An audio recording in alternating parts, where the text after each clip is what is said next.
అందరికి వందనాలమ్మా. క్రైస్తవులు ఎంతో భయంకరమైనటువంటి హింసలు ఎదుర్కోవాల్సి వస్తుంది. పల్లెటూర్లలో మళ్ళా నార్త్ ఈస్ట్ ఇటువైపు అంతటా కూడా నెమ్మదిగా అన్ని స్థలాలకి ఇది వ్యాపిస్తుంది. క్రైస్తవుల్ని హింసించడము. వాక్యం చదివినప్పుడు యేసయ్య చెప్పాడు, ఆఖరి దినాల్లో హింసలు ఉంటాయి అని చెప్పారు. ఇవన్నీ తట్టుకోవడానికి మనము సిద్ధపడుతున్నామా? లేకపోతే పేతురు బొంకినట్టుగా యేసయ్య ఎవరో మాకు తెలియదు, మేము హిందువులము అని మనం చెప్పుకోబోయే దినాలు వస్తున్నాయా? ఇప్పుడు ఇళ్లల్లో కూడా ప్రార్థన చేసుకోవడానికి వీల్లేదు అని కొన్ని స్థలాల్లో చెప్తున్నారు. బైబిల్ పట్టుకొని బయటికి రావడానికి వీల్లేదు, మెడలో సిలువ వేసుకోవడానికి వీల్లేదు. చూసారా, వేరే వాళ్ళందరూ బాటిల్స్ పట్టుకొని తిరుగుతుంటే ఏమనరు, ఇష్టానికి తిరుగుతుంటే ఏమనరు.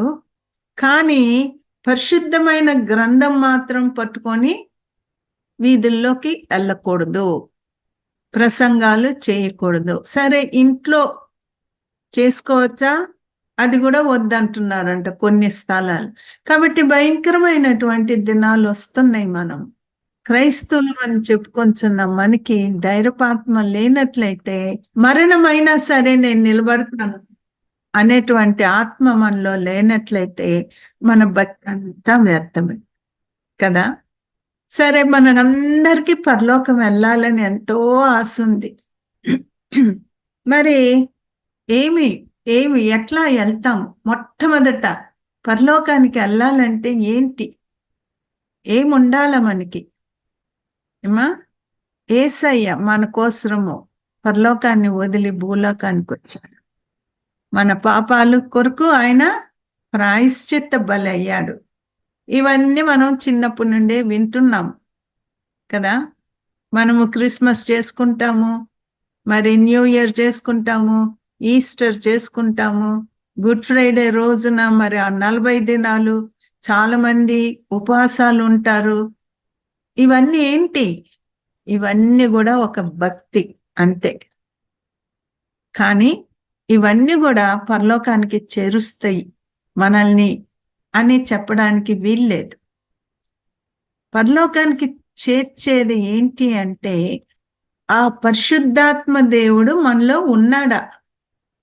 మనము ఆ పాత జీవితము వదిలేసి నూతనమైన జీవితం మనము జీవిస్తున్నామా? మంగళవారము జోసెఫ్ గారు మనకి మంచి వాక్యం అందించారు. ఎంతమంది విన్నారో, ఎంతమందికి అర్థమైందో తెలీదు. మారు మనసు అనేది మొట్టమొదట యేసయ్యని విశ్వసించాలా, యేసయ్యని నమ్మాలా.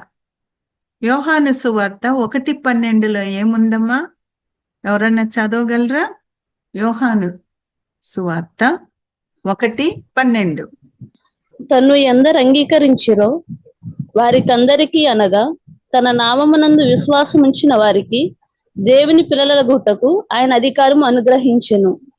చాలా, దేవుని పిల్లలగుటకు ఆయన అధికారము అనుగ్రహించెను. ఎప్పుడు? ఆయన నామాన్ని నువ్వు విశ్వసించినప్పుడు. నేను విశ్వసిస్తున్నాను. ఎట్లా విశ్వసిస్తున్నావు? నేను గుడికి వెళ్తున్నాను, దశమ భాగాలు ఇస్తున్నాను, చందా ఇస్తున్నాను, నేను బైబిల్ చదువుతున్నాను, వాక్యం చదువుతున్నాను, ప్రార్థన చేస్తున్నాను, ఇవన్నీ చేస్తున్నాను. నేను పరలోకం వెళ్ళనా అని నువ్వు అనుకుంటున్నావేమో. వెళ్ళవు. మొన్న మనం చదివాం కదా, నికోదేము యేసయ్య దగ్గరికి రాత్రి వచ్చాడంట. రాత్రి వచ్చి యేసయ్యతో మాట్లాడుతున్నాడంట. ఎందుకు? మనుషుల భయము. యేసయ్య దగ్గరికి వెళ్తే నన్ను కూడా కొడతారేమో, నన్ను కూడా సిలువ వేసేస్తారేమో అనే భయముతోటి ఆయన వెళ్ళి యేసయ్యతో మాట్లాడుతున్నారు. యేసయ్య, నువ్వు ఇంతటోడివి అంతటోడివి అంటే లాభం లేదు. నువ్వు మంచోడివి యేసయ్యా, అనేక మందికి నువ్వు మంచి కార్యాలు చేస్తున్నావు, లాభం లేదు.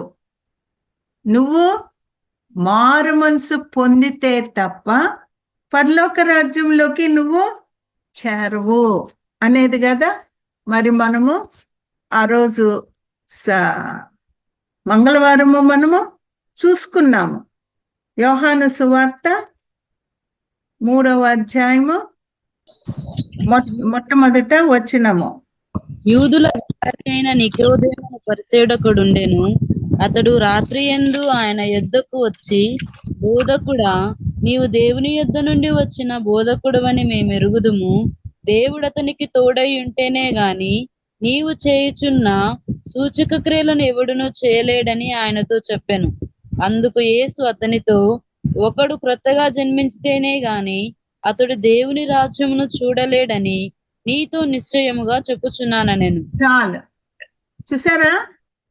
నువ్వు ఇంతటి వాడివి, అంతటి వాడివి, నీతో దేవుడు ఉన్నాడు అన్ని చెప్తుంటే యేసయ్య సంతోషించాడా? ఏమని చెప్పాడు?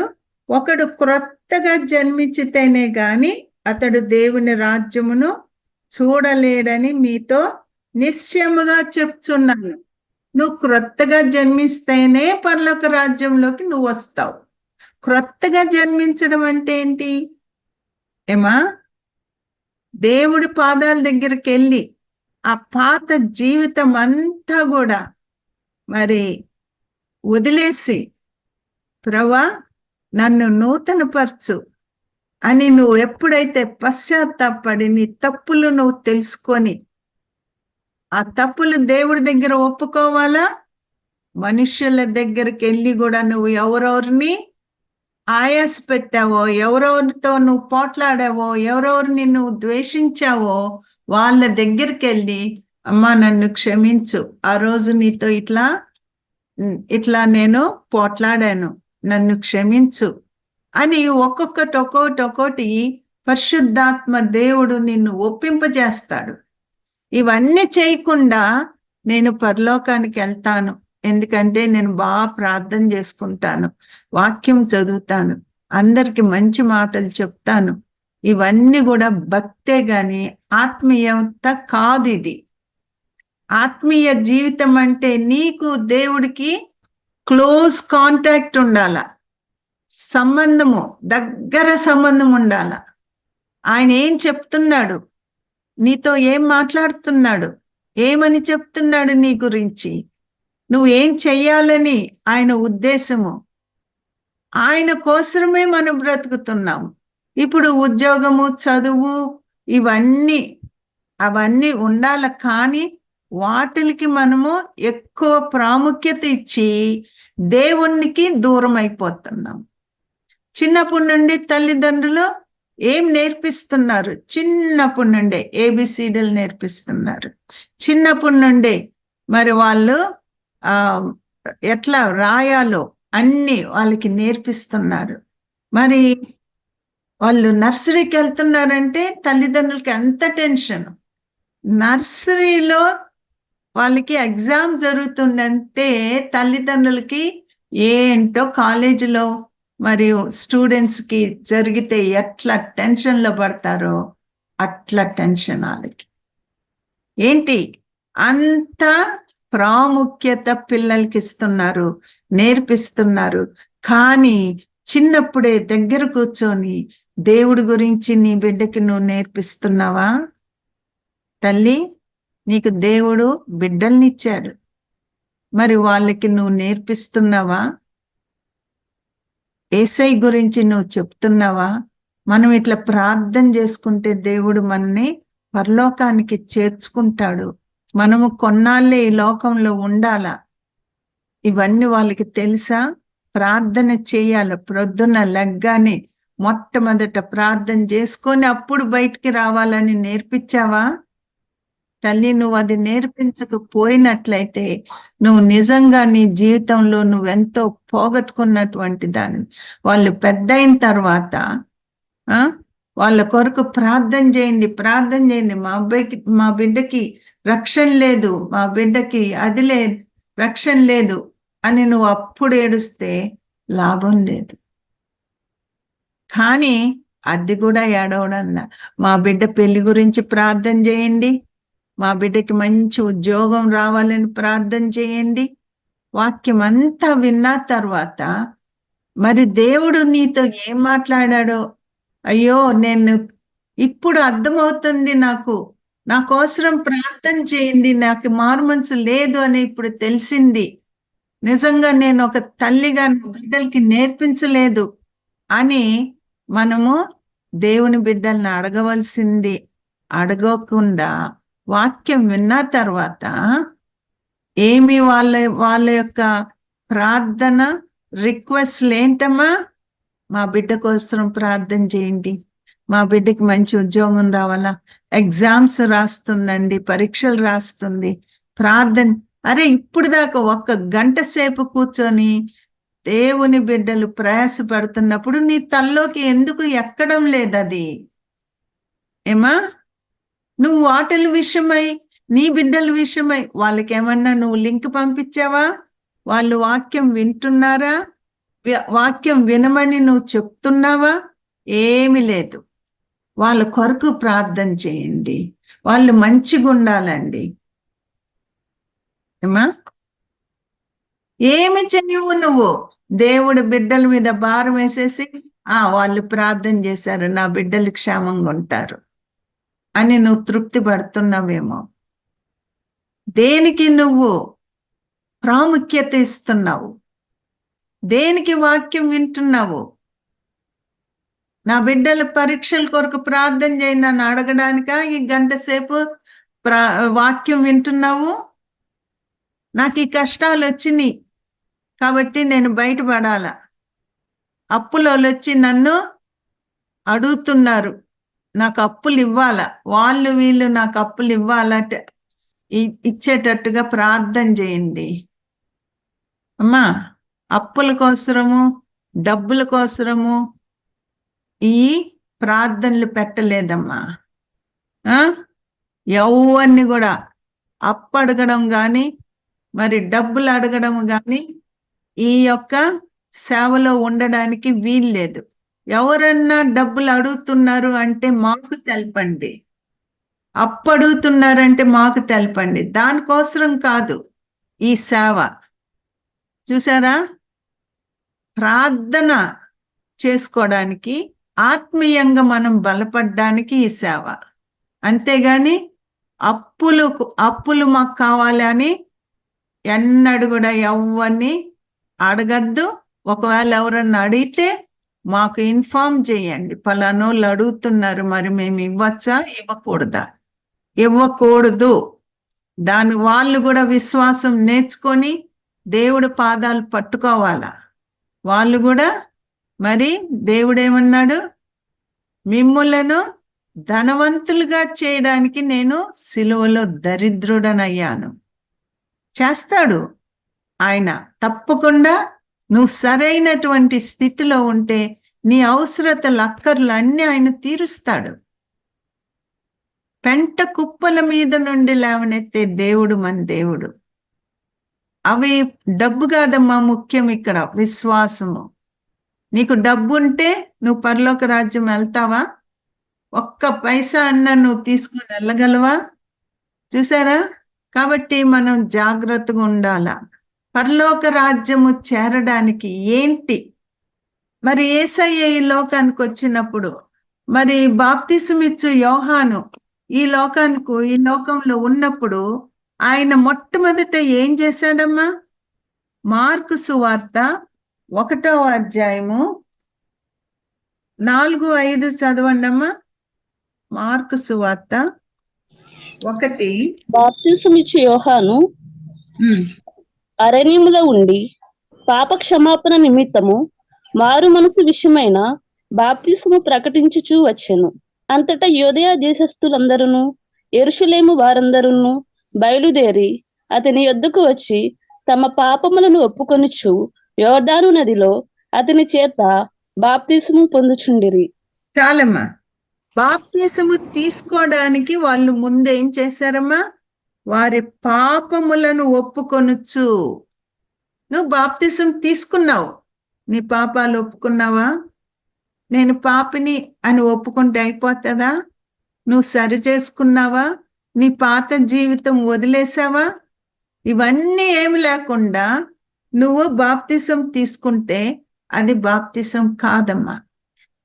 నీలో మార్పు లేకుండా అదే డబ్బాస, అదే లోకాసులు, అదే పోట్లాట్లు, అదే స్వభావము కలిగి నువ్వు బాప్తిసం తీసుకుంటే నువ్వు మారిపోతావని అనుకోవద్దు. నీ స్వనీతికి ఇంకొకటి నువ్వు చేర్చుకుంటున్నావు అంతే. నేను బాప్తిసం తీసుకున్నాను, నేను నీతిమంతురాలని నువ్వు అనుకుంటున్నావేమో, అది లాభం లేదు. ఇక్కడికి బాప్తిసము తీసుకోవడానికి తమ పాపములను ఒప్పుకొనొచ్చు యోర్దాను నదిలో అతని చేత బాప్తిసము పొందుచుండిరి. చూసారా, మనము బాప్తిసము పొందాలంటే మొట్టమొదట మనము మన పాపాలు ఒప్పుకోవాలి. యేసయ్య కూడా మరి లోకానికి వచ్చినప్పుడు మత్తయి సువార్త 4వ అధ్యాయము 17వ వచనం చదువమ్మా. అప్పటి నుండి యేసు పరలోక రాజ్యము సమీపించి ఉన్నది గనుక మారు మనసు పొందుడని చెప్పుచు ప్రకటింప మొదలు పెట్టెను. చూసారా, పరలోక రాజ్యము సమీపించి ఉన్నది గనుక మారు మనసు పొందుడని చెప్పుచు ప్రకటింప మొదలు. ప్రతి ఒక్కరు మొట్టమొదట చేయవలసింది మారు మనసు మనకు ఉండాల. అది లేనట్లయితే నీ భక్తి అంతా ఇసుక మీద కట్టినటువంటి ఇల్లులాగే ఉంటది. ఇప్పుడు సాక్ష్యాలు విన్నారు, ఈ ఆన్లైన్లోకి వచ్చినప్పుడు ఎన్ని నేర్చుకుంటున్నామని చెప్తున్నారు. ఏమా, ఎన్ని మేలులు యేసయ్య చేస్తున్నాడు. సాక్ష్యాలు ఎందుకు చెప్పిస్తున్నామంటే మరి చక్కగా ఆత్మలో ఎదగాల. వాళ్ళు ఎదిగి వాళ్ళ యొక్క సమస్యలు ఎట్లా దేవుడు తీరుస్తున్నాడని వాళ్ళు చెప్తున్నారు. అంతేగాని మా పేరు కోసం కాదమ్మా, మా పేరు కోసం కాదు. పిరుకోళ్ళు ఆ మండ్రగప్పని చూసి పరిగెత్తుకొని వెళ్ళిపోలేదు. చూసారా, నేను అడిగాను, అయ్యో ఆ మండ్రగబ్బని కొంచెం మీరు వీడియో తీసింటే మేము కూడా చూసుండే వాళ్ళం కదా, మా విశ్వాసం కూడా బలపరిచి ఉండేది కదా అని షీలాని అడిగాను. అట్లాంటి వీడియో తీస్తే మనం ప్లే చేయడానికి ఉంటది. అది యేసు నామమున బయటికి రా అన్నప్పుడు ఒక మనిషిలాగా నెమ్మదిగా అది బయటికి ఎట్లా వచ్చింది? ప్రతిది కూడా యేసయ్య నామానికి లొంగాల్సిందే. ఎక్కడ నేర్చుకున్నారు? అట్లా ప్రార్థించి, అట్లా గద్దించి, అధికారంతో పిలవాలని ఎక్కడ నేర్చుకున్నారు? ఆయన పాదాల దగ్గర నేర్చుకున్నారు. ఆయన మనం వాక్యం చదివినప్పుడు యేసయ్య ఏం చెప్పాడు? పాములను తేళ్లను త్రొక్కుటకు శత్రు బలం అంతటి మీద మీకు అధికారం ఇచ్చి ఉన్నాను, ఏదియో ఎంత మాత్రము హాని చేయదు అని వాగ్దానాలు దేవుడు మనకిచ్చాడు. ప్రతిది కూడా యేసయ్య సిలువలో జయించాడమ్మా. ప్రతి చీకటి శక్తిని జయించాడు. అమ్మో దయ్యమో అంటారు, ఆ దయ్యాన్ని కూడా దేవుడు జయించి నీకు ఆ అధికారం ఇచ్చాడు. ఏమని చెప్తున్నాడు? మార్కు 16:17లో ఏమని చెప్తున్నాడు? చదవండి అమ్మా. అది ప్రతి ఒక్కరికి, మారు మనసు పొందిన బిడ్డలకి దేవుడిచ్చిన అధికారం. అది మినవారి వలన ఈ సూచక క్రియలు కనబడును, ఏమనగా నా నామమున దయ్యములను వెళ్ళగొట్టుదురు. చాలు, నా నామమున దయ్యములను వెళ్ళగొట్టుదురు. ఎవరంట ఇది చేసేది? ఆయన నామము విశ్వసించిన వాళ్ళు కదా. నువ్వు విశ్వసిస్తున్నావా? అమ్మో దయ్యము, ఆ దయ్యం నా మీద పడుతుంది. ఎందుకు? నీకు మారు మనసు లేదు, నీకు విశ్వాసము లేదు, నువ్వు ఎదిరించలేకపోతున్నావు. యేసయ్య ఏమన్నాడు? అపవాదిని ఎదిరించుడు, అప్పుడు వాడు మీ యొద్ద నుండి పారిపోవును. ఇవన్నీ మనం నేర్చుకుంటే కదా మన బిడ్డలకి నేర్పించేది. ఏమ్మా, మన బిడ్డలు ఎట్లా ఎదుగుతున్నారు? ప్రార్థన కూడా చేసుకొని బిడ్డలు ప్రొద్దున లేసి ప్రార్థన కాదు చేసుకునేది, సెల్ ఫోన్ పట్టుకుంటున్నారు ఇప్పుడు. నేను చెప్పాను కదా, సెల్ ఫోన్ ద్వారా ఎంతో హాని జరుగుతుంది. సెల్ ఫోన్ ద్వారా చీకట్లు వచ్చేస్తుంది బిడ్డల్లోకి. ఇంకా చదువు ఉండదు, దేని మీద ఇంట్రెస్ట్ ఉండదు, తల్లిదండ్రులతో గాని ఇంట్లో వాళ్ళతో గాని మాట్లాడరు. వాళ్ళొక మూలకెళ్ళి కూర్చొని ఇంకా అదే అదే అదే అదే అంతే.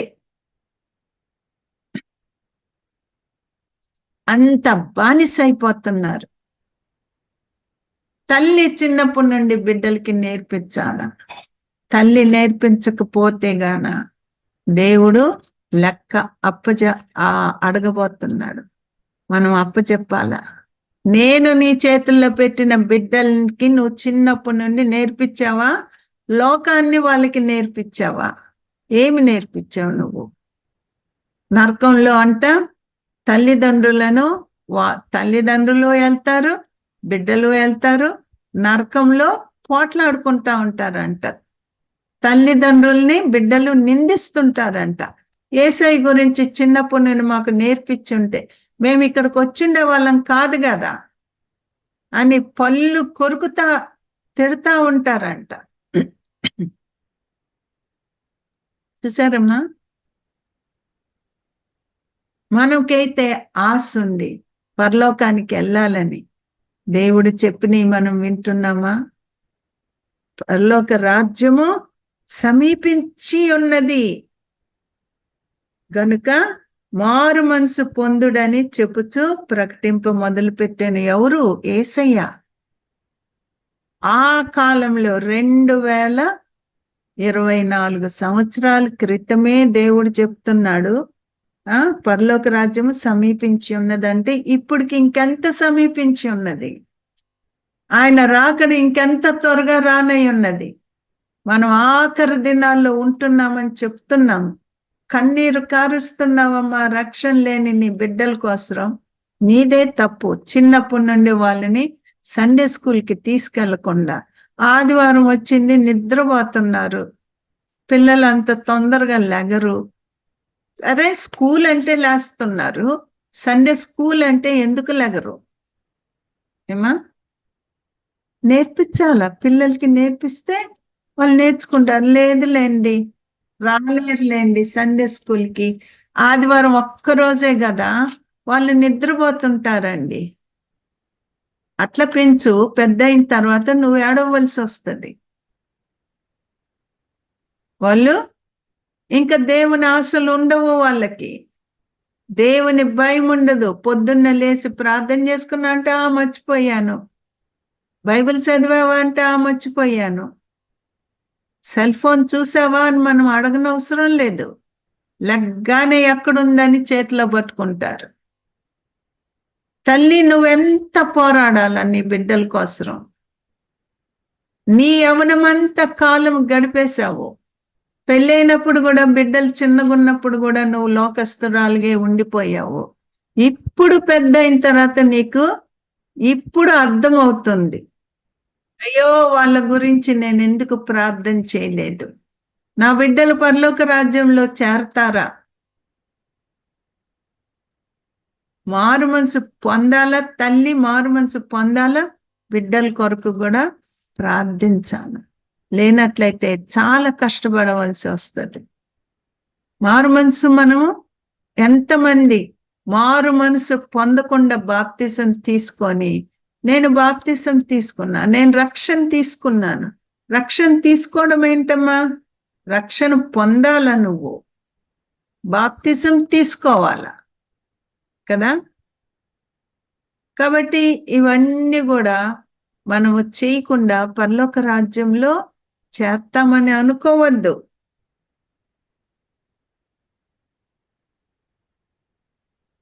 అపోస్తుల కార్యము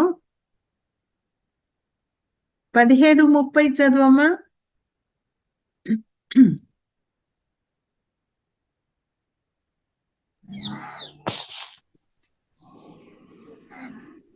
ఆ అజ్ఞాన కాలమును దేవుడు చూసి చూడనట్టుగా ఉండెను. ఇప్పుడైతే అంతటను అందరూ మారు మనసు పొందవలనని మనుషులకు ఆజ్ఞాపించుచున్నాడు. చూసావమ్మా, అది ఆజ్ఞ. అజ్ఞాన కాలములను దేవుడు చూచి చూడనట్టుగా ఉండెను. ఇప్పుడైతే అంతటను అందరును మారు మనసు పొందవలనని మనుషులకు ఆజ్ఞాపించున్నాడు. ఇది ఆజ్ఞ. మనం మారు మనసు పొందాలనే ఆజ్ఞ. ఎప్పుడన్నా ఈ వచనం చదివావా? అందరూ అండర్లైన్ చేసుకోండి అమ్మా, పెన్ను పెట్టి గుర్తు పెట్టుకోండి. ఆ దినాల్లో అజ్ఞాన కాలంలో దేవుడు చూచి చూడనట్టున్నాడు. ఇప్పుడైతే అందరూ అంతటా ఎంత క్లియర్ గా ఉందో చూడమ్మా. అందరూ అంతటా మరి మారు మనసు పొందాలని దేవుడు మనకి ఆజ్ఞాపిస్తున్నాడు. మరి ఆజ్ఞను మనం మీరచ్చా? ఆజ్ఞను మీరితే ఏమవుతుంది? సిగ్నల్ రెడ్గా ఉన్నప్పుడు నువ్వు ఆ సిగ్నల్ మీరితే ఏమవుతుంది?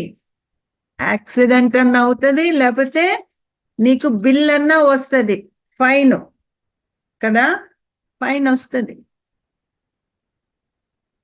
జాగ్రత్తగా ఉండాల. ఎట్లా, ఏ రీతిగా పరలోకం మనం చేరతాం? అన్ని అయిపోయినాయి. ఇంకా మనకి దేవుని యొక్క రాకడ ఇంకా దగ్గరకు వచ్చింది. సూచనలు మనము చూస్తున్నాము, తెలుసు మనకి ఇవన్నీ. అయినా గాని మరి ఏమన్నా అంతరంగం మారిందా? అదే పాత జీవితమా? ఏమా, పాత అన్యుల హృదయం కలిగి ఉంటున్నావా? అన్యులు ఎట్లా ఉంటున్నారు? వాళ్ళకి రూల్స్ ఉంటాయి అన్యులకి. ఏమా, కోడలు వచ్చిందంటే అంత పని కోడలు చేయాల, అది వాళ్ళ రూలు. కానీ క్రీస్తు స్వభావం కలిగి ఉన్న ఇళ్లలో కోడలైనా కూతురైనా ఒకటే, కొడుకైనా అల్లుడైనా ఒకటే, అత్త మామలు తల్లిదండ్రులు ఒకటే, ఎప్పుడు ఒకటే అని అనగలము. క్రీస్తు మనలో ఉన్నప్పుడు మన పాపాలు ఒప్పుకొని మన పశ్చాత్తపడి నూతన హృదయము మనం సంపాదించుకున్నప్పుడే మనము ఏ పక్షపాతము లేకుండా ప్రేమిస్తాం అందరినీ. క్రీస్తు ప్రేమ చూపిస్తాం అందరికి. ఇది లేకుండా ఊరికే బాప్తిసం పొందాను అంటే పరలోక రాజ్యంలోకి చేరము. ఫలింపని ప్రతి ఒక్క చెట్టు నరకబడి అగ్నిలో పడవేయబడును అని మనం చూసుకుంటున్నాం కదమ్మా. కాబట్టి మరి అగ్ని కొరకు మనం జీవిస్తున్నామా? నరకబడి అగ్నిలో పడవేయబడ్డానికి మనం జీవిస్తున్నామా? లేకపోతే యేసయ్య వచ్చి తిరిగి మన దగ్గరకు వచ్చి మనల్ని ఆయన ఉన్న చోటికి మనల్ని తీసుకెళ్ళడానికి సిద్ధపడుతున్నామా? మారు మనసు పొంది. యోహాను సువార్త 14వ అధ్యాయంలో యేసయ్య క్లియర్ గా చెప్పాడు. ఏమని చెప్పాడో చూడండి అమ్మా. బైబిల్ చదివే వాళ్ళకి తెలుస్తుంది ఈ లోకంలో ఉన్నప్పుడు దేవుడు ఏమని చెప్తున్నాడు. నేను తిరిగి వస్తానని చెప్తున్నాడు. చదువమ్మా, 1 నుండి మీ హృదయమును కలవరపడనీయకుడి. దేవుని యందు విశ్వాసముంచుచున్నారు, నా యందును విశ్వాసముంచుడి.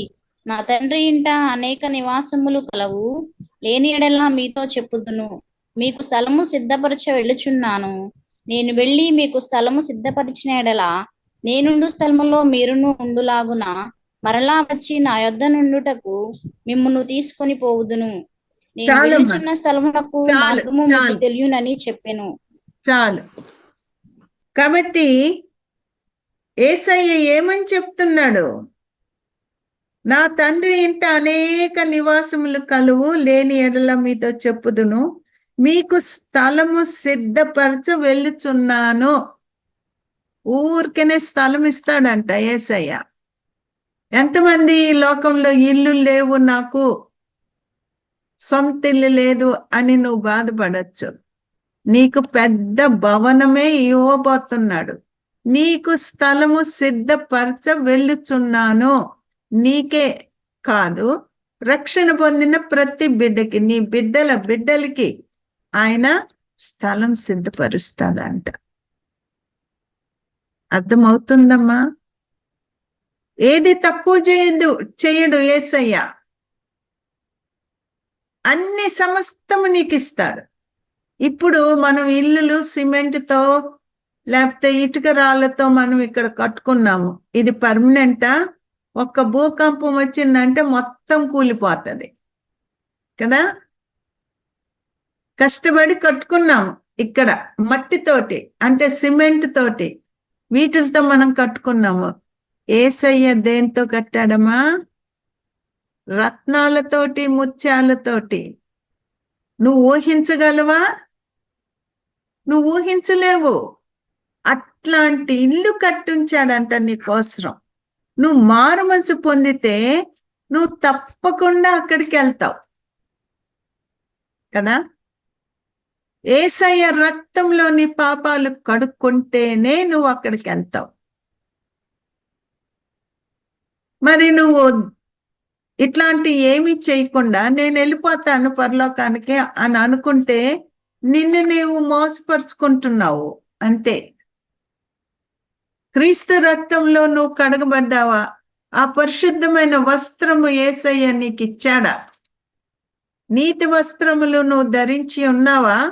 లేతే ఆ పాత పాపపు జీవితమేనా? ఎట్లా ఉన్నాము మనము? ఏ రీతిగా ఉన్నాము? అర్థమవుతుందమ్మా? నీతి వస్త్రాలు లేకుండా నువ్వు అక్కడ పరలోకానికి చేరడానికి వీల్లేదు. ఇట్లాంటి బట్టలతో మనం వెళ్ళగలమా? లేదు, మనం వెళ్ళలేము. మన కోసము ఆయన ఎట్లాంటి ఇల్లులు కట్టించాడు పరలోకంలో. ఏమా, కొంతమంది వెళ్ళి చూసొచ్చిన వాళ్ళు చెప్తున్నారు.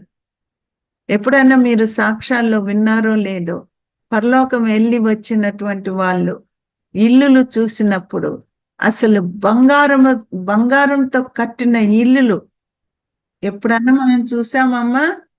చూడండి, 1 కొరింథీ 2వ అధ్యాయము 9వ వచనం చదవండి. 1 కొరింథీ 2:9. ఇందును గూర్చి దేవుడు తను ప్రేమించు వారి కొరకు ఏవి సిద్ధపరచెనో అవి కంటికి కనబడలేదు, చెవికి వినబడలేదు, మనుష్య హృదయమునకు గోచరము కాలేదు అని వ్రాయబడి ఉన్నది. చూసారా ఎంత మనము పోగొట్టుకుంటున్నామో చూడండి అమ్మా. తన్ను ప్రేమించు వారి కొరకు, నువ్వు ప్రేమించినప్పుడు నిన్నెప్పుడు కూడా దేవుడు నిర్లక్ష్యం చేయడు. నీకు తెలియకుండా నీ కొరకు ఎన్నో సిద్ధం చేసి ఉంచాడంట. నా బిడ్డ ఆ యొక్క లోకంలో ఉన్నప్పుడు నన్ను ప్రేమించింది, నన్ను విశ్వసించింది, నా రక్తంలో తన పాపాలు కడుక్కుంది, తను ఏమి కూడా బాధపడలేదు, సిగ్గుపడలేదు. నా గురించి నేను ఎట్లా ఆ బిడ్డను మార్చానో అది సాక్ష్యం చెప్తుంది. అది వరకు నేను దొంగను, అది వరకు అబద్ధికురాలను, అది వరకు మోసం చేసేదాన్ని, నా జీవితం మంచి జీవితం కాదు. యేసయ్య తన రక్తంలో కడిగి అవన్నీ వదిలేసుకోవడానికి వాటి మీద నాకు జయం ఇచ్చాడు అని నా గురించి ఆ బిడ్డ సాక్ష్యం చెప్తుంది. కాబట్టి తనకి ఎన్నో నేను సిద్ధపరుస్తాను పరలోకంలో. అవి మనకి కంటికి కనపడలేదు, మనం ఊహించలేమంట, మనం ఎప్పుడు వినలేదంట. అట్లాంటి దేవుడు మన కొరకు సిద్ధం చేస్తున్నారంట. మరి ఎన్ని పోగొట్టుకుంటున్నామో చూడండి అమ్మా. మన కోసం, మన బిడ్డల కోసం అవన్నీ చేసి పెడితే మనం అసలు పరలోకానికి మరి ప్రవేశించడానికి మారు మనసు లేకపోతే మరి అక్కడ చేర్చుకుంటారా? మారు మనసు పొందుడి. అజ్ఞాన కాలంలో చూడనట్టున్నాను కానీ ఇప్పుడైతే అందరూ అంతటా మారు మనసు పొందవలనని ఆజ్ఞాపించుచున్నాడంట. అది ఆజ్ఞ. మరి మనం మారు మనసు పొందకుండా, నీతి వస్త్రాలు లేకుండా ఆయన రక్తంలో మన పాపాలు కడుక్కోకుండా మనం పరలోక రాజ్యంలో ప్రవేశిస్తామంటే అది నమ్మదగినది కాదు. మోసపోవద్దు. సాతానుడు నిన్ను గ్రుడ్డిదానిగా పెట్టకూడదు. నీ బిడ్డలు ఇంత పెద్దోళ్ళు అవ్వాలా, అంత పెద్దోళ్ళు అవ్వాలా అని నువ్వు ప్రయాసపడద్దు. మొట్టమొదట ఆయన నీతిని, ఆయన రాజ్యాన్ని నువ్వు వెతికి నీ బిడ్డలకి ఇయ్యి. ఆటోమేటిక్ గా వాళ్ళు ఉన్నతమైన స్థలములలో నువ్వు ఉంటారు. నువ్వు మారకుండా, నీ పాత జీవితమే మారకుండా ఆ యొక్క సాడీలు, పోట్లాట్లు, ద్వేషాలు, ఆశబోత్తనము, ఇతరులది ఆశించడము, ఇతరులు బాగుపడుతున్నారంటే ఓచుకోలేని తనము, వాళ్ళకింతుంది వీళ్ళకింతుంది నాకెందుకు ఇవ్వరు వాళ్ళు అనుకోవడము, ఇవన్నీ కూడా నువ్వు వదిలేసేయమ్మా. ముందు రక్షణ పొందు, దేవుడు నీకిస్తాడు. తలగా ఉంచుతాను గాని తోకగా ఉంచనన్నాడు. నువ్వెప్పుడు అడుక్కునేదానిగా ఉంచడు దేవుడు, ఇచ్చేదానిగా ఉంచుతాడు నిన్ను. చూసారా ఎంత మార్పు వచ్చేస్తుందో. పిసిని తనంగా నువ్వు దాచుకోవడం కాదు, నువ్వు వెదజల్లేటట్టుగా దేవుడు చేస్తాడు. నువ్వు ఇచ్చే కొద్ది ఇంకా నీకు ఇస్తానే ఉంటాడు. ఎందుకు దరిద్రతలో ఉంటున్నావు? నువ్వు నీ పాపాలు ఒప్పుకుంటున్నావా? నీ పాత జీవితం వదిలేసావా? ఎందుకు ఈ దరిద్రత యేసయ్యా అని నువ్వు అడిగావా? ఏమా? భక్తిహీనులు అప్పు చేసి తీర్చరంట. అప్పులు చేస్తూనే ఉంటారు కానీ తీర్చరంట. చూసారా? మేము చిన్నప్పుడు ఒక కథ చెప్పేవాళ్ళు. ఒకరంట అప్పు తీసుకున్నారంట. మరి ఆ రోజుల్లో ₹1 అంటే మరి అది ఎంతో. మేము చిన్నప్పుడు ₹1 అప్పు తీసుకున్నారంట. ఆమె ముసలామ అడుగుతుందంట, బాబు నువ్వు అప్పు తీసుకున్నావు, ఎప్పుడు ఇస్తావంట? అవ్వ ఇస్తాను అని అంటానే ఉన్నాడంట. ఆమె చచ్చేపోయింది, ఇవ్వలేదు. మరి ఇది నిజం జరిగిందని నేను విన్నాను. సరే, ఆయన కొన్నాళ్ళకి ఆయన చనిపోయాడంట. ఆయన చనిపోయే కానీ అక్కడ పట్టుకుందంట పరలోకం. మరి చనిపోయిన తర్వాత అక్కడ పట్టుకుందంట. మరి ఎక్కడో మరి నాకు తెలియదు కానీ పట్టుకొని, నా డబ్బులు నువ్వు ఇవ్వలేదు, ఇప్పుడు నాకు ఆ డబ్బు ఇస్తావా ఇవ్వవా అని కూర్చుందంట. నేను ఎట్లా అయ్యాను ఇప్పుడు? డబ్బులు ఎక్కడి నుండి వస్తాయి? ఈ లోకం వదిలేశాను కదా, నేను ఎట్లా ఇస్తాను అంటే, లేదు నువ్వు డబ్బులు ఇవ్వకపోతే గాన నీ మాంసం నేను తీసుకుంటాను, ఇక్కడ నుండి నేను తీసుకుంటాను, ఆ ₹1 మాంసం నేను తీసుకుంటానని చెప్పి ఆమె వచ్చి ఆ మాంసాన్ని తీసుకుందంట. తీసుకుంటే ఇంత లోతు రంధ్రం పడిపోయిందంట. పడిపోయిన తర్వాత ఇంక పో అన్నదంట. మళ్ళీ ఆయన ఎందుకు దేవుడు పంపించాడో ఏమైందో గాని బ్రతికాడంట. బ్రతికినప్పుడు ఆయనకి చూస్తే పెద్ద రంధ్రం ఉందంట. ఆయన ఎప్పుడు ఇట్లా గుడ్డ కట్టుకుంటాడంట. మా చిన్నప్పుడు చెప్పేవాళ్ళు, ఇది నిజం జరిగింది అని చెప్పారు. మరి ఎట్లా జరిగింది ఏంటో నాకు తెలియదు కానీ అప్పు ఇక్కడ తీర్చకపోతే అప్పు అక్కడ తీర్చాల్సి వస్తుంది, శిక్ష అక్కడ పొందాల్సి వస్తుంది. అందరికీ ఆయన సాక్ష్యం చెప్తున్నాడంట. నేను అప్పు చేశాను, ఆ అవ్వకి ఇవ్వలేదు, అక్కడికి వెళ్ళినప్పుడు నన్ను పట్టుకొని నాకు మాంసం ఇవ్వాలని చెప్పి ఇక్కడ నుండి తీసుకుంది. ఇప్పుడు చూడండి నాకు ఎంత పెద్ద గుంట పడిందో అని చూపిస్తున్నాడంట ఆయన. సరే, అట్లా ఉంచండి అది. కానీ మనం మరణించిన తర్వాత మనం చేసిన తప్పులకి శిక్ష ఉంటుందా ఉండదా? ప్రతి పాపానికి శిక్ష ఉంటది. మనం ఇతరులను మోసం చేసి ఇక్కడ మనము తప్పించుకోవచ్చు, కానీ మరణం అయిన తర్వాత అక్కడ పట్టుకుంటాడు దేవుడు. పట్టుకుంటాడా? పట్టుకోడా? ఏమా? తప్పకుండా. ప్రతి క్రియ అది మంచిదే గాని చెడ్డదే గాని తీర్పులోనికి తేపడును. మనం చేసే ప్రతి క్రియ, నేను చెప్తానే ఉన్నాను, మన హృదయంలో వీడియో ఉంది, ఆయన ఫోటోలన్నీ తీస్తున్నాడు, మన జీవితం అంతా స్క్రీన్ మీద వేస్తాడు యేసయ్య. ప్రకటనలో ఉంది కదా, ప్రకటనలో మనం అది వరకు నేను చెప్పాను, గ్రంథములో విప్పబడును, తర్వాత ఒక గ్రంథము విప్పబడును. మీరు ఇప్పుడు వచ్చే దినాల్లో ఏం జరుగుద్దంటే ప్రకటన ఇంకా జరగబోతుంది. చూసారా, ఆ రాకడ రాబోతుంది. కాబట్టి మనము ప్రకటన చదివి మనము నేర్చుకోవాలా. ఆ యొక్క ప్రకటనలో ఉంది, 20వ అధ్యాయంలో ఉంది. చూడండి, ఎవరు కూడా తప్పించుకోలేరు. 12వ వచనం నుండి చదువమ్మా, 15 వరకు చదువమ్మా. మరియు గొప్పవారేమి కొద్దివారేమి మృతులైన వారందరూ ఆ సింహాసనము ఎదుట నిలవబడి ఉండుట చూచితిని. అప్పుడు గ్రంథములు విప్పబడెను, మరియు జీవ గ్రంథమును మరొక గ్రంథము విప్పబడెను. ఆ గ్రంథముల యందు వ్రాయబడి ఉన్న వాటిని బట్టి తమ క్రియల చొప్పున మృతులు తీర్పు పొందిరి.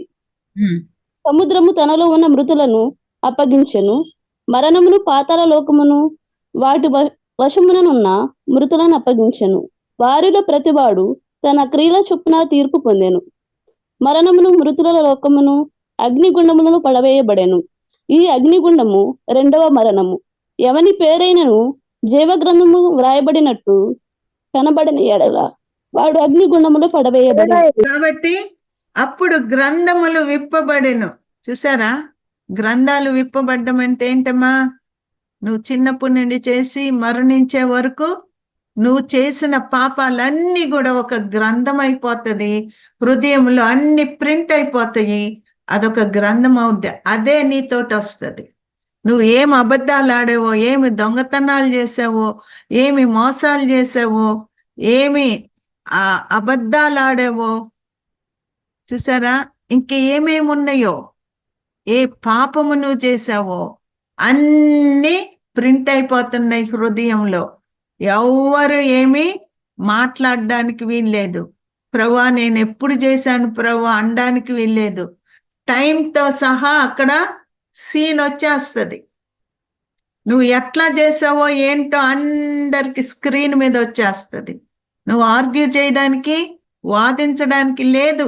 అక్కడ వాదించావా మొత్తం స్క్రీన్ మీద వేసేస్తాడు దేవుడు.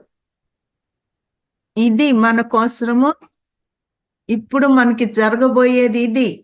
అప్పుడు గ్రంథములు విప్పబడెను, మరియు జీవ గ్రంథం ఒకటి రిజిస్టర్ లాగా ఉంటది. దాంట్లో నీ పేరు ఉందా లేదా? నువ్వు ఎప్పుడైతే మారుమనసు పొంది నీ పాపాలు క్షమించబడ్డాయని దేవుడు నీకు వాగ్దానం ఇచ్చినప్పుడు నీ పేరు జీవ గ్రంథంలో రాయబడుతుంది.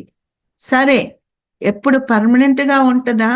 నువ్వు మరలా తప్పు చేస్తే గాన జీవ గ్రంథంలో నుండి తీసివేయబడుతుంది. ఎప్పుడో మారుమనసు పొందాను నేను అమ్మా, ఎప్పుడో పొందాను, నేను ఇప్పుడు బాగున్నాను అని నువ్వు అనుకోవడానికి వీల్లేదు. నువ్వు ఇప్పుడు ఎట్లున్నావు, అప్పుడు నువ్వు మంచిగా ఉన్నావు. కానీ నీలోకి నెమ్మదిగా ఏ లోకము, ఏ అబద్ధము, ఏ మోసము నీలోకి వచ్చేసింది.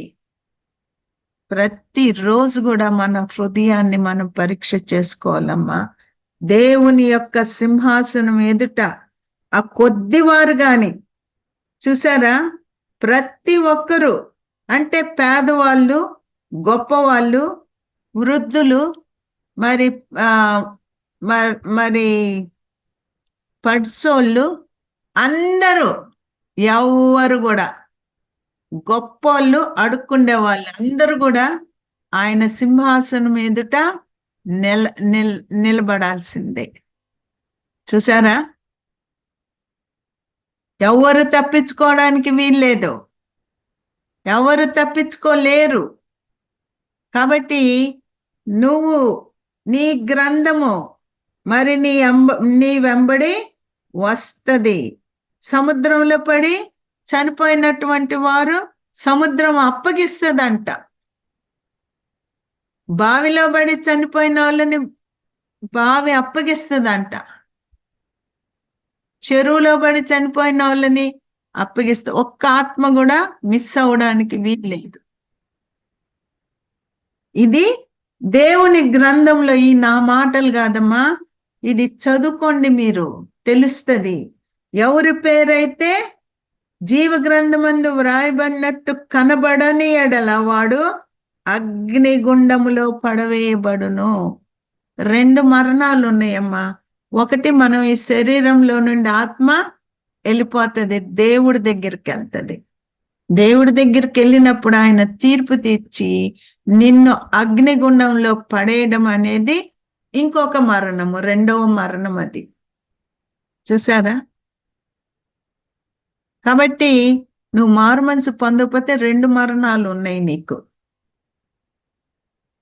అదే నువ్వు మారు మనసు పొందితే గాన ఒకే మరణం. ఇక్కడ మరణిస్తే పరలోకానికి వెళ్ళిపోతావు నువ్వు. కాబట్టి నువ్వు మారు మనసు పొందావా? ఏమా, మారు మనసు పొందావా? ఫలాలు ఫలిస్తున్నావా? ఆ పాత జీవితం మారిందా? మారకపోతే మాత్రం నీ బిడ్డలు మారాలా, నువ్వు మారాలా కదా. పెద్ద అయిన తర్వాత వాళ్ళు మారాలని కాదు, చిన్నప్పటి నుండే నువ్వు వాళ్ళ కొరకు కన్నీరు కార్చాలా. అప్పుడు నువ్వు సంతోషంగా ఉంటావు. వాళ్ళు పెద్ద అయినప్పుడు దేవుని సేవ చేస్తుంటే నీకెంత సంతోషం. ఏమా, మారు మనసు పొందుతావా? ఇంకా పాపాన్ని వదలలేకుండా ఉన్నావా నువ్వు? దేవుడు నీకోసము గొప్ప గొప్పవి దాచి ఉంచాడు. వాటిల్ని మనం పోగొట్టుకోకూడదు. దేనికి కూడా మనం అమ్మి వేసుకోకూడదు. మన రక్షణని దేనికి కూడా, పాపానికి అమ్మి వేసుకోకూడదు. చూసారా? వేషధారణ అనేది దేవుడికి ఇష్టం లేదు. లోపల ఒకటి, పైకి ఒకటి. ఇవన్నీ మనం మారు మనసు పొందితే పోతాయి. అవన్నీ మనం ఏమేమి ఇష్టపడ్డామో, నేను నా సాక్ష్యం అనేక సార్లు చెప్పాను. నేను దేవుడు నన్ను ఎట్లా మార్చాడు. ఆ మార్పు చెందేటప్పుడు నేను ఎంత బాధపడ్డాను. ఎట్లా వెళ్ళి క్షమాపణ అడగాల, ఎట్లా నన్ను తగ్గించుకోవాలా, ఈ దొంగతనాల్ని నేను ఎట్లా వెళ్ళి ఒప్పుకోవాలా. ఏమా, మనం ప్లెయిన్గా ఉండాలా, యథార్థంగా ఉండాలా. ఒప్పుకున్నప్పుడు అవన్నీ దేవుడు తీసేస్తాడు. ఎవరు మనల్ని చిన్నపుచ్చరు, ఎవరు మన గురించి చెడ్డగా మాట్లాడుకోరు. అమ్మో ఏమంట దొంగ అంటే ఇప్పుడు వాక్యం చెప్తుంది అని అంటారా? దొంగ చిన్నప్పుడు దొంగ అంట, కానీ దేవుడు మార్చేశాడంట. దేవుడు ఆమెను మార్చిన దేవుడు నన్ను కూడా మారుస్తాడు కదా. సాక్ష్యం చెప్పేటప్పుడు ఆ రీతిగా మనుషులు అందుకనే దేవుడు చెప్పాడు, నీవే నా సాక్షి. నువ్వు సాక్ష్యంగా ఉంటున్నావమ్మా. ఎటువంటి సాక్ష్యము? నువ్వు ఎటువంటి మాదిరి నువ్వు చూపిస్తున్నావు? మారు మనసు పొందావా? మారు మనసు పొందకుండా బాప్తిసం తీసుకున్నావా? లేదు, అది పనికి రాదు. నువ్వు మారు మనసు పొంది బాప్తిసం తీసుకోవాలా. ప్రార్థన చేసుకుందాం.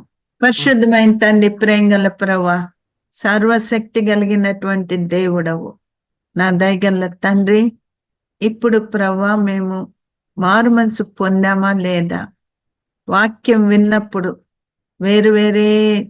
వేరే విషయాలు, మా కూతురు గురించి, మా కొడుకు గురించి, వాళ్ళు వాక్యం వినలేదు, వాళ్ళ గురించి ప్రార్థన చేయండి అని కాదు ప్రభువా. తండ్రి, వాక్యం విన్న వాళ్ళు దేవుడేం మాట్లాడాడు, దేవుడేం చూపిస్తున్నాడు, ఇవే ప్రభువా మేము మాట్లాడుకోవడానికి, ప్రార్థన చేసుకోవడానికి కృపనీయండి ప్రభువా. రిక్వెస్ట్లు అన్ని పెట్టడానికి, స్క్రీన్ మీద వచ్చేటువంటి ఆ నంబర్స్ కి రిక్వెస్ట్లు పెట్టడానికి సహాయం చేయండి. ఇప్పుడు టైం వేస్ట్ కాకుండానట్లుగా ప్రభువా జ్ఞానాన్ని దయచేయమని అడుగుతున్నాను. నా దయగల ప్రభువా, చిన్న బిడ్డలందరినీ మీరు దర్శించండి. చిన్న బిడ్డల్ని నా యొద్దకు రానీయుడి, వారిని ఆటంకపరచవద్దు అని మీరు సెలవిచ్చారు. మార్పు చెంది పసిబిడ్డల హృదయం కలిగి ఉంటేనే పరలోక రాజ్యంలో చేరరు అని మీరు ఖచ్చితంగా చెప్పారు. మేము మార్పు చెంది పసిబిడ్డల హృదయం కలిగి ఉండాలంటే ప్రభువా తండ్రి, అది మాకు నేర్పించండి.